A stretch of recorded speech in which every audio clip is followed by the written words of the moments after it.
So ito nga mga KMR, umalis kami ngayong April 6 Sunday para i-celebrate yung 5th birthday ni Chukoy. Yeah, pero ang actual birthday niya is April 3.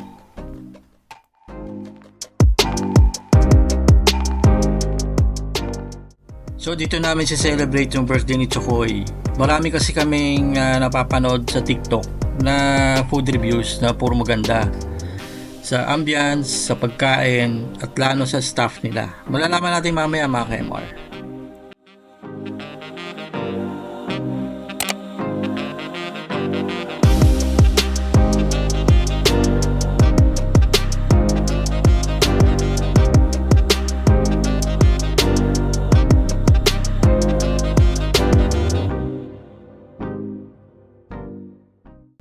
So totoo pala mga KMR, ang ganda ng lugar, ang ganda ng ambience nila.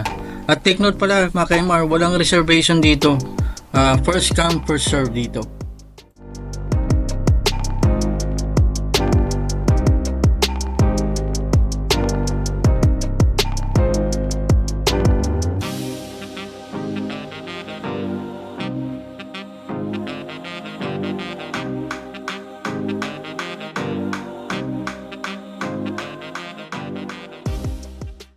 So ito na, sinerve na yung mga pagkain. O nga pala mga KMR, yung mga presyo na pagkain nila, hindi mo masasabing mura eh, hindi mo rin masasabing mahal. Sakto lang. Saka maraming serving sila bawat plate. At isa nga pala ang kanilang best sellers dito, yung modern Filipino comfort food. Yan. So tingnan nyo, ang sasarap.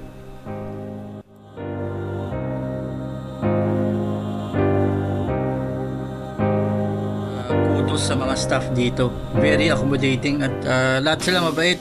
So para sa akin, ang rating ko number 1 sa place dahil sa ambience, number 1 sa pagkain, at lalo na number 1 sa staff. Keep it up!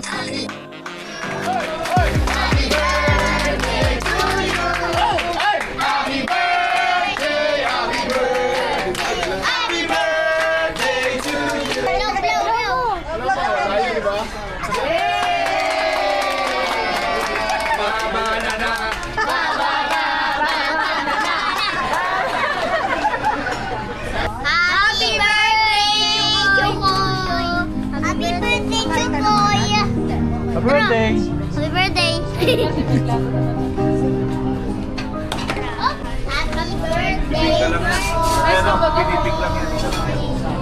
birthday! So dito, lumabas kami dito. Tumambay muna saglit sa labas.